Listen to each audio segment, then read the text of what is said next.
കനത്ത മഴ തുടരുകയാണ്. ഇപ്പോൾ കണക്കുകൾ പ്രകാരം സെപ്റ്റംബർ വരെ പെയ്യേണ്ട മഴ തന്നെ ജൂണിൽ കിട്ടിക്കഴിഞ്ഞു. മുല്ലപ്പെരിയാറൊക്കെ നിറഞ്ഞു. ആശങ്കപ്പെടേണ്ട സാഹചര്യമാണോ നിലവിൽ? ആശങ്ക എന്ന് പറഞ്ഞാൽ അങ്ങനെ ഒരു കനത്ത ആശങ്കയുടെ ഒരു ഘട്ടം ഇപ്പോൾ ഇല്ല. പക്ഷേ എങ്കിലും മഴയുടെ തോത് ഗണ്യമായി വർദ്ധിച്ചിരിക്കുന്നു. സാധാരണഗതിയിൽ ജൂൺ 1-ാം തീയതി അല്ലെങ്കിൽ 2-ാം തീയതിയൊക്കെ വരുന്ന സൗത്ത് വെസ്റ്റ് മൺസൂൺ എന്ന് പറയുന്ന വടക്ക് പടിഞ്ഞാറൻ മൺസൂൺ, ആ റെയിൻഫോൾ ഇപ്പോൾ നേരത്തെയാണ് വന്നത്. മെയ് 24 ആയപ്പോഴത്തേക്കും കേരള തീരത്തെത്തി എന്നുള്ളതാണ്. അപ്പോൾ കനത്ത മഴയാണ് ലഭിക്കുന്നത്. അപ്പോൾ സാധാരണഗതിയിൽ ഉണ്ടാകുന്ന മഴയേക്കാൾ കൂടുതൽ, അതായത് ഇപ്പോൾ കണക്കുകൾ പരിശോധിക്കുമ്പോൾ ഇതുവരെ പെയ്ത മഴ എന്ന് പറയുന്നത് മഹാപ്രളയത്തിൻ്റെ സമയത്ത് ഉണ്ടായ മഴയേക്കാൾ ശക്തമായ മഴയാണ് ലഭിച്ചത്. അതിനേക്കാൾ കൂടുതൽ മഴ ഇപ്പോൾ തന്നെ ലഭിച്ചു കഴിഞ്ഞു. നമ്മുടെ മലയോര മേഖലകളാണ് ഇതിൻ്റെ ഏറ്റവും കൂടുതൽ മഴ ലഭിക്കുന്ന മേഖലയായിരിക്കുന്നത്. അവിടെ വൻതോതിൽ മഴ ലഭിക്കുന്നുണ്ട്. അതിൻ്റെ ഭാഗമായിട്ട് പുഴകളെല്ലാം തന്നെ നിറഞ്ഞൊഴുകുന്നുണ്ട്. നമ്മൾ കഴിഞ്ഞ ദിവസങ്ങളിലൊക്കെ കണ്ട് ചാലക്കുടി പുഴയിലൊക്കെ ജലനിരപ്പ് ഉയർന്നതിൻ്റെ വീഡിയോകളല്ല. അതുപോലെ തന്നെ അതിരപ്പള്ളി വെള്ളച്ചാട്ടമൊക്കെ വലിയ തോതിൽ നിറഞ്ഞ് തിമിർത്ത് ചാടി ഒഴുകുകയാണ്. അപ്പോൾ അതുപോലെ ഓരോ മേഖലയിലും ഇപ്പോൾ ശക്തമായ മഴയാണ് ലഭിക്കുന്നത് എന്നുള്ളതാണ്. വൈത്തിരിയിൽ 148 മില്ലിമീറ്റർ മഴ ലഭിച്ചു എന്നുള്ള ഇത് വരുന്നുണ്ട്. നെടുമ്പാശ്ശേരി വിമാനത്താവളത്ത് 104, അതായത് അത് വെച്ചിട്ട് നമുക്ക് കണക്കാക്കാം എറണാകുളത്ത് എത്ര മഴ ലഭിച്ചു എന്നുള്ളത്. ഇടുക്കിയിൽ 102, പീരുമേട് 148, തൊടുപുഴ 131, മൂന്നാർ 113 എന്നിവിടങ്ങളിൽ 100 മില്ലിക്ക് മുകളിൽ മഴ ലഭിച്ചു എന്ന് പറയുമ്പോൾ വലിയ തോതിലുള്ള മഴയാണ് പെയ്തിരിക്കുന്നത് എന്നുള്ളതാണ്. അപ്പോൾ ഇതിപ്പോൾ നീണ്ടു നിൽക്കുന്ന മഴയാണ്. ഇപ്പോൾ ജൂണിൽ നമ്മൾ ഏകദേശം നമ്മുടെ സാധാരണക്കാരുടെ അനുഭവം, ഇപ്പോൾ ഈ പറയുന്ന മെറ്റീരിയലുകളൊക്കെ ഡിപ്പാർട്ട്മെൻറ്റിൻ്റെ കണക്കുകളൊന്നും എടുക്കാതെ നമ്മൾ നോക്കിയാൽ തന്നെ ഒരാഴ്ചയിൽ ഒരു 6 ദിവസവും മഴയുണ്ടായിരുന്നു. ഒരു ദിവസത്തിൽ അല്ലെങ്കിൽ ഒരു പകൽ മാത്രമൊക്കെയാണ് മഴ മാറി നിന്നത്. തുണി നനച്ചിട്ടാൽ ഒന്ന് ഉണങ്ങാൻ വേണ്ടിയിട്ട് ഒരു പകൽ മാറി നിന്നതെന്ന് മഴ അങ്ങനെ പറയാൻ കഴിയും. അപ്പോൾ അതുപോലെ മഴ വലിയ തോതിൽ തന്നെ നിന്ന് പെയ്യുകയായിരുന്നു ഏതാണ്ട് ആഴ്ചകളായിട്ട്. അപ്പോൾ ഈ ജൂൺ അവസാനിക്കാൻ പോകുന്നു. അവസാന വാരത്തിലാണ് നമ്മൾ നിൽക്കുന്നത്. ഈ മാസം തന്നെ മൺസൂണിൽ സാധാരണഗതിയിൽ കിട്ടുന്നതിന് അധികമായി മഴ ലഭിച്ചിരിക്കുന്നു. വലിയ തോതിലുള്ള മഴ പെയ്ത്തുണ്ടായിരിക്കുന്നു എന്നുള്ളതാണ്. അപ്പോൾ നമുക്ക് ജലം ആവശ്യത്തിന് ലഭിച്ചിട്ടുണ്ട് എന്നുള്ളതാണ് ഇതിൽ പ്രധാനപ്പെട്ട കാര്യം. പക്ഷേ ഇതൊരു അപകടത്തിലേക്ക് പോകുമോ എന്നൊരു ആശങ്കയും കൂടി. നമ്മൾ മഴ വരുമ്പോഴത്തേക്കും മഴക്കാറ് കാണുമ്പോൾ തന്നെ ഇപ്പോൾ പേടിയാണ്. പണ്ട് മഴ വരുമ്പോൾ സന്തോഷമായിരുന്നു, കർഷകർക്ക് സന്തോഷമായിരുന്നു, സാധാരണക്കാർക്ക് സന്തോഷമായിരുന്നു, ഒരു നല്ലതായിരുന്നു. മഴ കൊണ്ട് അങ്ങനെ പ്രത്യേകിച്ച് അപകടമോ ദുരന്തമോ ഒന്നും ഉണ്ടാകാറില്ലായിരുന്നു കേരളത്തിൽ.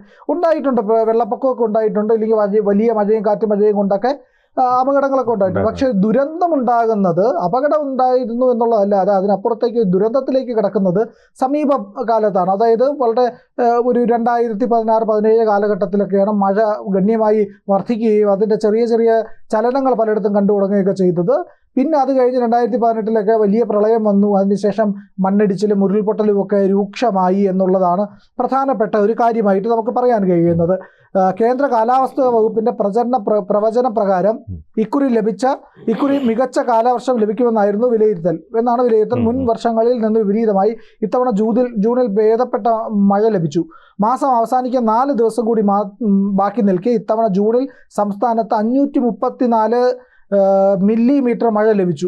2018 മഹാപ്രളയത്തിന് ശേഷം ജൂൺ മാസത്തിൽ സംസ്ഥാനത്ത് ലഭിക്കുന്ന മികച്ച മഴയാണ് ഇക്കുറി പെയ്തിറങ്ങിയത്. 2018 ജൂണിൽ 750 മില്ലിമീറ്റർ മഴയാണ് ലഭിച്ചത്. അപ്പോൾ ഏതാണ്ട് അതിനോടടുത്ത ഒരു തോതിലേക്ക് എത്തുന്നുണ്ട് എന്നുള്ളത്. 4 ദിവസം കൂടെ ബാക്കിയുണ്ട്. അപ്പോൾ കേരളത്തിൽ ഇത്തരത്തിലാണ് മഴയുടെ ലഭ്യത എന്ന് പറയുന്നത് വലിയ രീതിയിലാണ്. ഈ ജൂണിലെ മഴ ഓരോ പ്രധാനപ്പെട്ട സംസ്ഥാനങ്ങളിൽ നമുക്കൊന്ന് പരിശോധിക്കുക. ഇടുക്കി, വയനാട് മേഖലകളിൽ ലഭിച്ച മഴയെന്ന് പറഞ്ഞാൽ 2019 കേരളത്തിലാകെ ലഭിച്ചത് 359 മില്ലിമീറ്റർ ആയിരുന്നു. അപ്പോൾ വയനാട്ടിൽ അതേ വർഷം 2019 ലഭിച്ചത് 249 മില്ലിമീറ്റർ ആയിരുന്നു.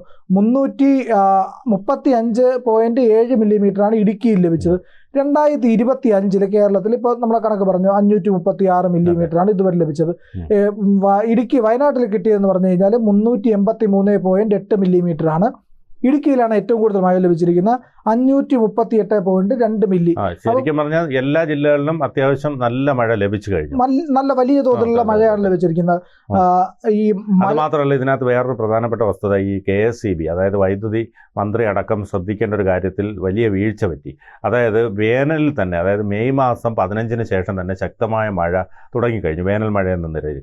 അപ്പോൾ ജൂൺ അവസാനം കിട്ടേണ്ട മഴ മെയ് അവസാനം തന്നെ കിട്ടിക്കഴിഞ്ഞു. അപ്പോൾ വൈദ്യുതി കരുതലിന് വേണ്ടിയിട്ടുള്ളത് പിന്നീട് എടുക്കാം എന്ന് കരുതി അതിൻ്റെ മുന്നൊരുക്കങ്ങൾ നടത്തിയില്ല. അതിന് പകരമായി കുറേ വൈദ്യുതി പുറത്തുനിന്ന് വാങ്ങുകയും ഒക്കെ ചെയ്യുന്ന സാഹചര്യം ഉണ്ടായി. അതൊരു കൃത്യമായ രീതിയിൽ അതിനെ ഒരു ദീർഘവീക്ഷണത്തോടെ ചെയ്തിരുന്നുവെങ്കിൽ ഇപ്പോൾ ഒരുപാട് പൈസ ലാഭിക്കാമായിരുന്നു. ഈ വൈദ്യുതി നിരക്ക് വർധനവിൻ്റെ ആവശ്യം പോലും ഇല്ലായിരുന്നു. അതെ, തീർച്ചയായിട്ടും നമ്മൾ അത്തരത്തിലുള്ള ഒരു കാര്യങ്ങളൊക്കെ ഭരണതലത്തിൽ കൃത്യമായ ദീർഘവീക്ഷണത്തിൽ ചെയ്തില്ല എന്നുണ്ടെങ്കിൽ നമുക്ക് ഈ ലഭിക്കുന്ന പ്രകൃതിയുടെ കനിവ് അതിൽ നിന്ന് ലഭിക്കേണ്ട ലാഭമുണ്ടല്ലോ അതങ്ങ് ഇല്ലാതായി പോകുന്നുള്ളൂ. അപ്പോൾ ഈ സെൻട്രൽ പൂളിൽ നിന്നൊക്കെ വരുന്ന ഈ വൈദ്യുതിയൊക്കെ എടുത്ത് ഉപയോഗിക്കുമ്പോൾ പവർ ഗ്രിഡിൽ നിന്നൊക്കെ വരുന്ന വൈദ്യുതിയൊക്കെ ഉപയോഗിക്കേണ്ട കാര്യമില്ല. നമുക്ക് തന്നെ നമ്മുടെ ഈ ഹൈഡ്രോ ഇലക്ട്രിക് പ്രോജക്റ്റുകളിൽ നിന്ന് ലഭിക്കുന്ന വൈദ്യുതി മികച്ച രീതിയിൽ ഉപയോഗിക്കാം. പക്ഷെ അതിന് ചെയ്യേണ്ട കാര്യം എന്ന് പറഞ്ഞു കഴിഞ്ഞാൽ ജലസംഭരണ ശേഷി ഡാമുകളുടെ വർദ്ധിപ്പിക്കുക എന്നുള്ളതാണ്. അതിന് വേണ്ടിയിട്ട് ഈ പറയുന്ന ഡാമുകളിലെ മണ്ണ് നീക്കം ചെയ്യുക, മണ്ണും ചെളിയൊക്കെ നീക്കം ചെയ്യുക എന്നുള്ളതാണ്. ഈ മഴക്കാലത്ത് അത് സാധ്യമല്ലല്ലോ. വലിയ ആഴത്തിൽ വെള്ളം കിടക്കുമ്പോൾ വേനൽക്കാലത്ത് വെള്ളം വറ്റുന്ന സമയത്ത് ഇത് കോരി നീക്കാൻ കഴിയും. ഡ്രഡ്ജിങ് പോലുള്ള കാര്യങ്ങൾക്ക് സമാനമായ രീതിയിൽ തന്നെ മണ്ണ് നീക്കം ചെയ്യാനും കഴിയും. അപ്പോൾ ആ മണലൊക്കെ വലിയ തോതിൽ അടിയുന്നതാണ് ഡാമിൽ. അതൊക്കെ ഉപയോഗപ്പെടുത്താനും സാമ്പത്തികമായി സർക്കാരിന് ലാഭം ഉണ്ടാക്കാനും ഒക്കെ കഴിയും. പക്ഷേ അതിനു വേണ്ടിയൊന്നുള്ള ഒരു ശ്രമം ഇവിടെ നടക്കുന്നില്ല എന്നുള്ളത് ദയനീയമായിട്ടുള്ള കാര്യമാണ്. തിരുവനന്തപുരത്ത് ജലം നൽകുന്ന അരുവിക്കര ഡാം, ആ ഡാമിൻ്റെ ഈ പറയുന്ന സംഭരണശേഷി ഗണ്യമായി കുറഞ്ഞതായിട്ട് കണ്ടെത്തലുകളുണ്ട്. അതായത് ഈ പറയുന്ന പ്രദേശത്തെ വെള്ളം പല സ്ഥലത്തും മണ്ണിടിഞ്ഞൊക്കെ പോയും പിന്നെ കയ്യേറ്റം ഉണ്ടായും ഒക്കെ ഈ ജലസംഭരണ മേഖലയുണ്ട്, വലിയ തോതിൽ നിറഞ്ഞു കിടക്കുന്ന പ്രദേശമാണ്. ആ പ്രദേശത്തെ ജലം നിറഞ്ഞു നിൽക്കാനുള്ള സാധ്യത വളരെ കുറഞ്ഞുകൊണ്ടിരിക്കുക. കാരണം കരയ്ക്ക് ഇടിഞ്ഞിട്ട് അപ്പോൾ അവിടുത്തെ മണ്ണ് ഇടിച്ച് മാറ്റി അവിടെ ആഴം കൂട്ടി വലിയ തോതിൽ ജലം സംഭരിക്കാൻ കഴിഞ്ഞാൽ അവിടെ ഈ പറയുന്ന വേനൽക്കാലത്തും ജലക്ഷാമം ഉണ്ടായില്ല.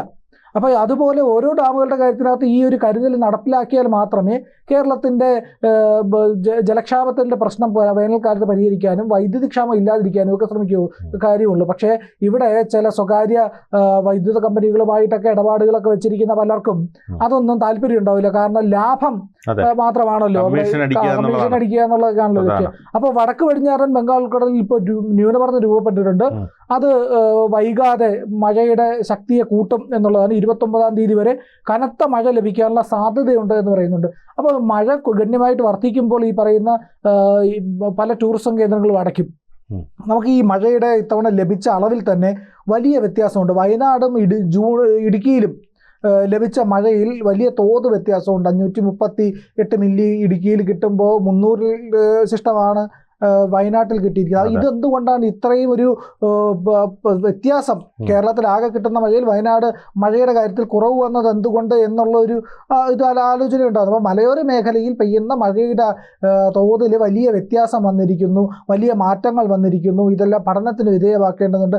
എന്തൊക്കെയാണ് ഈ സംഭവിക്കുന്ന പ്രശ്നങ്ങൾ എന്നുള്ളത് കൃത്യമായി അവലോകനം ചെയ്യേണ്ടതുണ്ട്. അപ്പോൾ കാലാവസ്ഥാ വ്യതിയാനത്തിനോടൊപ്പം തന്നെ മഴയുടെ സ്വഭാവം മലയോര മേഖലയിൽ മാറുന്നു. അപ്പോൾ അപകടത്തിനുള്ള സാധ്യതയുണ്ട്. കാരണം കഴിഞ്ഞ വർഷമൊക്കെ ഈ വയനാട്ടിൽ വലിയ മഴ പെയ്തപ്പോഴാണ് ഉരുൾപൊട്ടൽ ഉണ്ടായത്.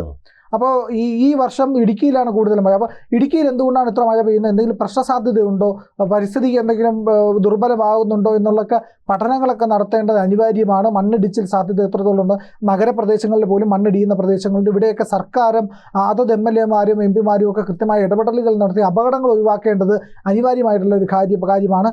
അല്ലാത്ത പക്ഷം ദുരന്തങ്ങളെ വിളിച്ചു വരുത്തുന്നതിന് തുല്യമായിരിക്കും. അത് മഴക്കാലം എന്ന് പറയുന്നത് ഒരു ദുരന്തകാലമാവാതിരിക്കുക എന്നുള്ളത് നമുക്ക് ഏറെ പ്രധാനപ്പെട്ട കാര്യമാണ്. ഇനി ഓർക്കുമ്പോൾ തന്നെ കണ്ണ് നിറയുകയും മനസ്സ് വിങ്ങുകയും ചെയ്യുന്ന വയനാട് ദുരന്തങ്ങൾ പോലുള്ള കാര്യങ്ങൾ ഉണ്ടാവാതിരിക്കട്ടെ. മഴക്കാലം നന്മയുടേതാവട്ടെ എന്നുള്ളത് മാത്രമേ നമുക്ക് പ്രാർത്ഥിക്കാൻ കഴിയുള്ളൂ. പക്ഷേ അതിന് വേണ്ട നടപടികളും സർക്കാരിൻ്റെ ഭാഗത്ത് നിന്ന് ഉണ്ടാകേണ്ടത് വളരെ പ്രധാനമാണ്. കൂടുതൽ വാർത്തകളും വിശേഷങ്ങളും നിങ്ങളിലേക്ക് എത്താൻ ABC മലയാളം സബ്സ്ക്രൈബ് ചെയ്യുക, ബെൽ ബട്ടണും അമർത്തുക.